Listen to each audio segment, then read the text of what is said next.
Hello guys, welcome to YouTube channel. ನಾನು ಆಶಿಕ್. ಏನ್ ಗುರು ಇದು ಅಪ್ಡೇಟ್ಸು? ಧೂಳ್ ಎಪಿಸೋಡ್ ಅಂದ್ರೆ ಇದೇನಾ? ಧೂಳ್ ಎಪಿಸೋಡ್ ಅಂದ್ರೆ ಇದೇನಾ? Here we go. 1 2 3. ಮೊದಲನೇದಾಗಿ ಯಾರೆಲ್ಲ ನಮಗೆ ಅಪ್ಡೇಟೇ ಕೊಡ್ತಾ ಇಲ್ಲ ಅಂತ ಏನು ಹೇಳ್ತಾ ಇದ್ವಲ್ಲ, ಮಾರ್ಟಿನ್ ಟೀಮ್ ಕಡೆಯಿಂದ ಬಂದಿರುವಂಥ ಅಪ್ಡೇಟ್ ಏನಿದೆಯಲ್ಲ 24th ಮೇಗೆ ಏನು ದೊಡ್ಡದಾಗಿ ಒಂದು ಅನೌನ್ಸ್ಮೆಂಟ್ ಕೊಡ್ತಾರೆ ಅಂತ. ಸೊ ನಾನು ನನ್ನ ಲಾಸ್ಟ್ ವೀಡಿಯೋದಲ್ಲಿ ಹೇಳ್ದಾಗೇ ವರಮಹಾಲಕ್ಷ್ಮಿ ಹಬ್ಬಕ್ಕೆ ಬರೋವಂಥ ಅಪ್ಡೇಟ್ ಬಗ್ಗೆ ಏನಾದರೂ ಆಗಿರಬಹುದು, ಯಾವಾಗ ರಿಲೀಸ್ ಬಗ್ಗೆ ಮಾತಾಡ್ತಾರೆ ಅಂತ ಏನೇ ಅಂದ್ಕೊತಾ ಇದ್ದೀನಲ್ಲ ಅದ್ರ ಬಗ್ಗೆ ಆಗಿರ್ಬೋದು, ಇಲ್ಲ ಅದಕ್ಕಿಂತನೂ ಮುಂಚೆನೇ ರಿಲೀಸ್ ಡೇಟ್ ಏನಾದರೂ ಪ್ಲ್ಯಾನ್ ಮಾಡಿದ್ದಾರೆ, ಫುಲ್ ಪ್ಯಾಕ್ ಮಾಡ್ಕೊಂಡು ಬೇಗನೆ ರಿಲೀಸ್ ಡೇಟ್ ಪ್ಲ್ಯಾನ್ ಮಾಡಿದ್ದಾರೆ ಅಂತಲೇ ಅರ್ಥ ಆಗ್ತಾ ಇಲ್ಲ. ಟ್ರೈಲರ್ ಬಗ್ಗೆ ಆಗಿದ್ದರೆ ಇನ್ನೂ ಅದ್ಭುತವಾಗಿರುತ್ತೆ, ಯಾಕೆಂದರೆ ಟ್ರೈಲರಲ್ಲಿ ಮೆನ್ಷನ್ ಮಾಡಿರ್ತಾರೆ ಯಾವಾಗ ಥಿಯೇಟರ್ಸಿಗೆ ಬರ್ತಾರೆ ಅಂತ.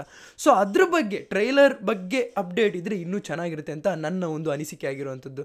ನಿಮಗೇನು ಅನಿಸುತ್ತೆ? ಲೈಕ್ ಯಾವುದ್ರ ಬಗ್ಗೆ ಅಪ್ಡೇಟ್ ಇರಬೇಕು, ಯಾವತ್ತು ಡೈರೆಕ್ಟಾಗಿ ಥಿಯೇಟರ್ಸಿಗೆ ಯಾವಾಗ ಬರುತ್ತೆ ಅಂತ ಬೇಕಾ, ಇಲ್ಲ ಟ್ರೈಲರ್ ಯಾವಾಗ ಬರುತ್ತೆ ಅಂತ ಬೇಕಾ? ಯಾಕೆಂದರೆ ಟ್ರೈಲರಲ್ಲಿ ಲಾಸ್ಟಿಗೆ ಮೆನ್ಷನ್ ಮಾಡ್ತಾರೆ ಕಮಿಂಗ್ ಟು ದಿ ಥಿಯೇಟರ್ಸ್ ಈಗೀಗ ಅಂತ.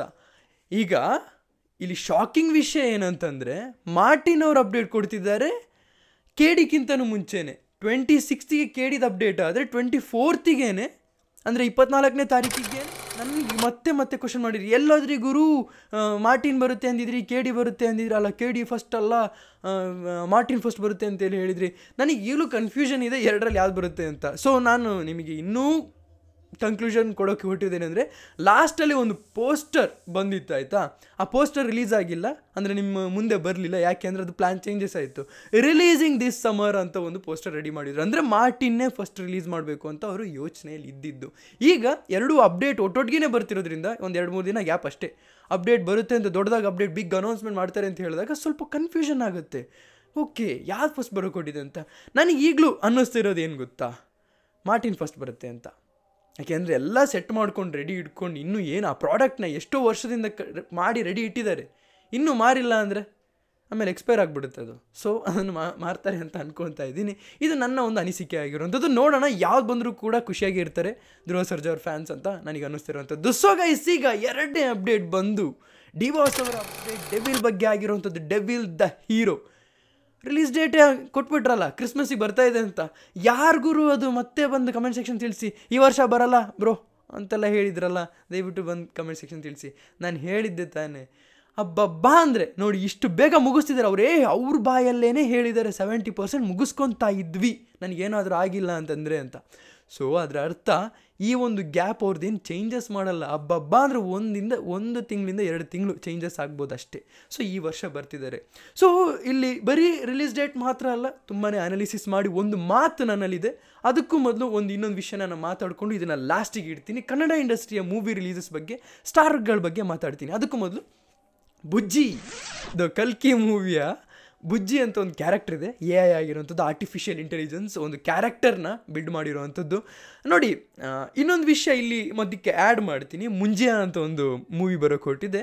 ಫಸ್ಟ್ ಇಂಡಿಯನ್ ಫಿಲ್ಮ್ ಬರೀ ಆ್ಯನಿಮೇಟೆಡ್ ಸೀರೀಸ್ ಜೊತೆಗೆ, ಅಂದರೆ ಹ್ಯೂಮನ್ ಜೊತೆ ಇಂಟ್ರ್ಯಾಕ್ಟ್ ಮಾಡುವಂಥ, ಲೈಕ್ ಈ ಥರ ಯಾಕೆ ಹೇಳಿದ್ರು ಅಂತ ನನಗೆ ಗೊತ್ತಿಲ್ಲ. ಆದರೆ ಅವರೇನಾದರೂ ಅಯಾಲನ್ ಮೂವಿ ನೋಡಿಲ್ಲ ಅಂತ ಅನ್ಕೊತಾ ಇದ್ದೀನಿ, ಅದಕ್ಕೋಸ್ಕರ ಈ ಒಂದು ವರ್ಡ್ನ ಯೂಸ್ ಮಾಡಿದ್ದಾರೆ ಅಂತ ನನಗೆ ಅನ್ನಿಸ್ತಿರೋಂಥದ್ದು. ಬುಜ್ಜಿ ಮೀಟ್ಸ್ ಕಲ್ಕಿ, ಇದು ತುಂಬಾ ಅದ್ಭುತವಾಗಿರುವಂಥ ಒಂದು ಕ್ಯೂಟ್ ಕ್ಯಾರೆಕ್ಟರ್ ಆಗಿರುವಂಥದ್ದು ಬುಜ್ಜಿ. ಸೊ ನಾನೇನು ಹೇಳೋಕೊಟ್ಟಿದ್ದೀನಿ ಅಂದರೆ, ಈ ಓವರ್ ಆಲ್ ಮೂವಿ ಏನಿದೆಯಲ್ಲ, ನಮಗೆ ಕಂಪ್ಲೀಟಾಗಿ ಆರ್ಟಿಫಿಷಿಯಲ್ ಇಂಟೆಲಿಜೆನ್ಸ್ ಮೇಲೆ ಅಥವಾ ಫ್ಯೂಚರ್ನ ನಾವು ಕಂಪ್ಲೀಟಾಗಿ ನೋಡೋಕೆ ಕೊಟ್ಟಿದ್ದೀವಿ. ನಾವು ಇದನ್ನೇ ಎಕ್ಸ್ಪೆಕ್ಟ್ ಮಾಡ್ತಿರೋವಂಥದ್ದು. ಇದು ಎಸ್ಪೆಷಲಿ ಥಿಯೇಟ್ರಿಕಲ್ ಎಕ್ಸ್ಪೀರಿಯೆನ್ಸ್ ಆಗಿರೋವಂಥದ್ದು, ಫೋನು ನೋಡೋದು ಮಜಾ ಬರೋವಂಥದ್ದಲ್ಲ. ನಾನು ಮೊದಲನೇದಾಗಿ ತಿಳ್ಕೊಂಡಿರೋಂಥ ವಿಷಯ, ಇದೆಲ್ಲ ಥಿಯೇಟ್ರಿಗೆ ಹೋಗಿ ನೋಡಬೇಕು. CGI ಮೇಲೆ ತುಂಬ ಮೈನರ್ ಡೀಟೇಲ್ಸ್ ಮೇಲೆ ವರ್ಕ್ ಮಾಡಿರೋವಂಥ ಒಂದು ಮೂವಿ ಆಗಿರೋವಂಥದ್ದು. ನೀವು ಯಾವುದೇ ಒಂದು ಮೂವಿಲಿ ಕೂಡ, ಇಂಡಿಯನ್ ಮೂವೀಸಲ್ಲಿ ಇಷ್ಟೊಂದು CGI ವರ್ಕ್ಸ್ನ ನೋಡಿರೋದಕ್ಕೆ ಸಾಧ್ಯನೇ ಇಲ್ಲ. ಕಿಚ್ಚ ಸುದೀಪ್ ಅವರ ಅಪ್ಕಮಿಂಗ್ ಪ್ರಾಜೆಕ್ಟಲ್ಲಿ ನಾವೇನು ಎಕ್ಸ್ಪೆಕ್ಟ್ ಮಾಡ್ತಿದ್ದೀವಲ್ಲ, ಕಿಚ್ಚ ಸುದೀಪ್ ಅವರಿಂದ ಒಂದು ಮೂವಿ ನೋಡೋಣ ಹೇಗಿರುತ್ತೆ ಅಂತ. ಬಿಲ್ಲರಂಗ ಭಾಷಾ, ಅದು ಟೈಟಲ್ ಚೇಂಜ್ ಆಗುತ್ತೆ ನನಗೆ ಗೊತ್ತಿರೋಂಗೆ, ನೋಡೋಣ. ಬಿಲ್ಲರಂಗ ಭಾಷಾ ಕೂಡ ಇದೇ ರೀತಿ ಬರೋಕೆ ಹೊಟ್ಟಿರೋಂಥ ಸಿನಿಮಾ. ಆದರೆ ಇದು ನೋಡಿ, ನಾವು ಯಾವಾಗಲೂ ಒಂದು ಹಂತ ಮೇಲ್ ಬೇಕು. ಯಾಕಂದರೆ ನಾವೀಗ ಸ್ಯಾಂಡಲ್ವುಡ್, ನಾವು ಕಾಂಪ್ರಮೈಸಸ್ನೆಲ್ಲ ಇಷ್ಟಪಡೋಲ್ಲ. ಒಂದು ಲೆವೆಲ್ ನೆಕ್ಸ್ಟ್ ಲೆವೆಲ್ ಮೇಲಿರಬೇಕು. ಪ್ರಭಾಸ್ ಅವರು ಒಂದು ಲೆವೆಲ್ ಮಾಡಿದ್ದಾರೆ ಅಂದರೆ ಅದಕ್ಕಿಂತಲೂ ಮೇಲಿರಬೇಕು ನಮ್ಮ ಸ್ಯಾಂಡಲ್ವುಡ್ ಆಗಿರುವಂಥದ್ದು. ಓಕೆ, ಈಗ ಕನ್ನಡ ಸ್ಟಾರ್ಸ್ ಬಗ್ಗೆ ಮಾತಾಡೋದಾದರೆ ಪ್ರತಿಯೊಂದು ಸ್ಟಾರ್ಸ್ ನೋಡಿ, ಬೇರೆಯವರು ಮೂವೀಸ್ ಕೊಡ್ತಾರೆ ಕನ್ನಡ ಇಂಡಸ್ಟ್ರಿಗೋಸ್ಕರ, ಅವ್ರದ್ದು ಒಂದು ಕಾಂಟ್ರಿಬ್ಯೂಷನ್ ಇರುತ್ತೆ, ಅವ್ರ ಟ್ಯಾಲೆಂಟ್ ತೋರಿಸ್ಕೋಬೇಕು ಅಂತ. ಅವರೆಲ್ಲ ನ್ಯೂ ಕಮರ್ಸ್ ಆಗಿರುವಂಥದ್ದು. ಆದರೂ ಕೂಡ ನಮಗೆ ಎಂಟರ್ಟೈನ್ಮೆಂಟ್ ಮಾಡೋದ್ರಲ್ಲಿ ಯಾವುದೇ ಒಂದು ಕಮ್ಮಿ ಇಡಲ್ಲ. ಆದರೆ ನಮ್ಮ ಕನ್ನಡ ಭಾಷೆನ ಉಳಿಸೋದಕ್ಕೋಸ್ಕರ, ಅಥವಾ ಉಳಿಸೋದು ಅಂತ ನಾನು ಏನಕ್ಕೆ ಈ ಥರ ವರ್ಡ್ಸ್ ಎಲ್ಲ ಯೂಸ್ ಮಾಡ್ತಿದ್ದೀನಿ ಅಂದರೆ, ನಮ್ಮ ಕನ್ನಡನ ರಾರಾಜಿಸಬೇಕು, ಯಾವಾಗ್ಲೂ ಅದ್ರ ಬಗ್ಗೆನೇ ಮಾತಾಡಬೇಕು ಅಂತಂದರೆ ಮೂವೀಸ್ ಅವಾಗವಾಗ ರಿಲೀಸ್ ಆದ್ರೇ ಕನ್ನಡ ಇಂಡಸ್ಟ್ರಿ ಅಂತ ಉಳ್ಕೊಳ್ಳೋಕೆ ಸಾಧ್ಯ ಇರೋವಂಥದ್ದು. ಈಗ ಆಲ್ರೆಡಿ ಇಲ್ಲಿಂದ ಕೆಲವರು ಆಚೆ ಹೋಗಿದ್ದಾರೆ, ಕಂಪ್ಲೇಂಟ್ ಮಾಡ್ತಾ ಇಲ್ಲ, ಅವ್ರ ಇಂಪ್ರೂವ್ಮೆಂಟಿಗೋಸ್ಕರನೇ ಹೋಗಿರುವಂಥದ್ದು. ಎಲ್ಲಿದ್ದರೂ ಕೂಡ ಕನ್ನಡದ ಪತಾಕೆನ ಎತ್ತಿಡಿತಾರೆ. ಅದು ವಿಷಯ ಅಲ್ಲ.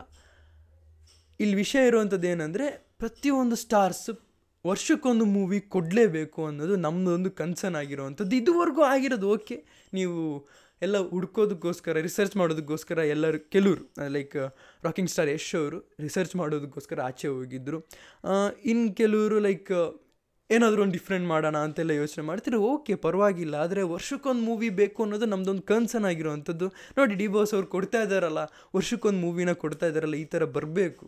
ಮೂವಿ ಯಾವ ರೀತಿ ನೆಕ್ಸ್ಟ್ ಲೆವೆಲ್ ತೊಗೊಂಡು ಹೋಗ್ಬೋದು ಅಂತ ಯೋಚನೆಯಲ್ಲಿ ಬ್ಯುಸಿ ಇದ್ದರು. ಒಂದೇ ಒಂದು ಕಾರಣಕ್ಕೋಸ್ಕರ ಈಗೇನು ಮಾತಾಡಬೇಡಿ ದಯವಿಟ್ಟು.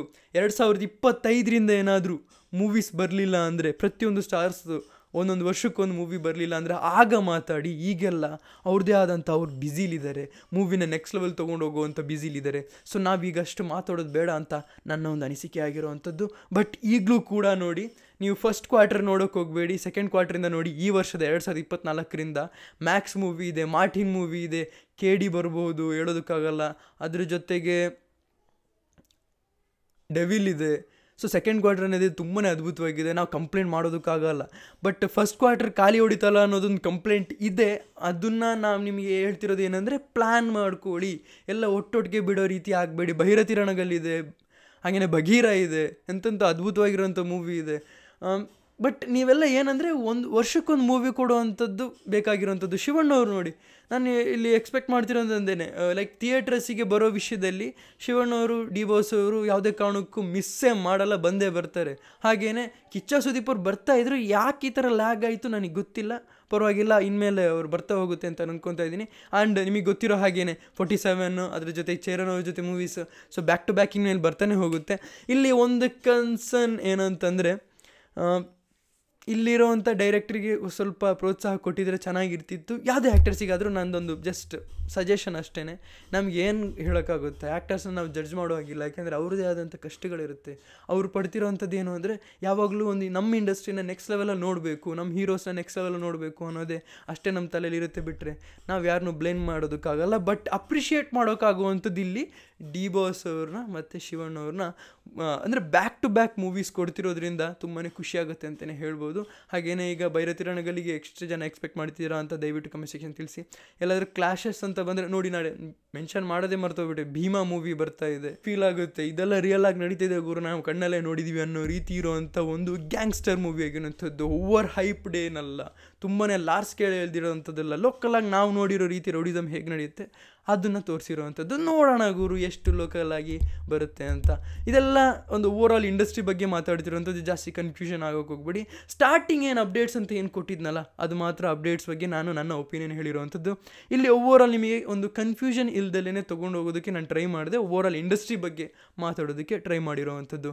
ನಿಮಗೆ ಏನಿಸ್ತು ದಯವಿಟ್ಟು ಕಮೆಂಟ್ ಸೆಕ್ಷನ್ ತಿಳಿಸಿ ಅಂತ ಹೇಳ್ತಾ, ಯಾವುದಾದ್ರು ಮೂವಿ ಬಗ್ಗೆ ನಾನು ಇಲ್ಲಿ ಹೇಳೋದು ಮೆನ್ಷನ್ ನೋಡಿ, ಯು ಐ ಬಗ್ಗೆ ಮಾತಾಡೋದು ಮರ್ತೋಗಿದ್ದೀನಲ್ಲ ಯಪ್ಪ, ಅದಂಥ ಒಂದು ವರ್ಲ್ಡ್ಗೆ ಎಂಟ್ರ್ ಆಗೋ ಅಷ್ಟು ಖುಷಿ ಬೇರೆ ಯಾವ ಮೂವಿಲಿಲ್ಲ ಅಂತ ಮೂವಿ ಟೀಮ್ ಕಡೆಯಿಂದ ಕೊಟ್ಟಿರೋಂಥ ಅಪ್ಡೇಟ್ ಬಗ್ಗೆ ಕೇಳಿ ನಿಮಗೆ ಎಷ್ಟು ಖುಷಿಯಾಗಿದೆ ಅಂತ ದಯವಿಟ್ಟು ಕಮೆಂಟ್ ಸೆಕ್ಷನ್ ತಿಳಿಸಿ ಅಂತ ಹೇಳ್ತಾ, ಇವತ್ತು ವಿಡಿಯೋ ಲೈಕ್ ಮಾಡಿ, ಶೇರ್ ಮಾಡಿ, ಚಾನಲ್ ಸಬ್ಸ್ಕ್ರೈಬ್ ಆಗಿದ್ದರೆ ಸಬ್ಸ್ಕ್ರೈಬ್ ಮಾಡಿ. So keep watching, love you all, piece.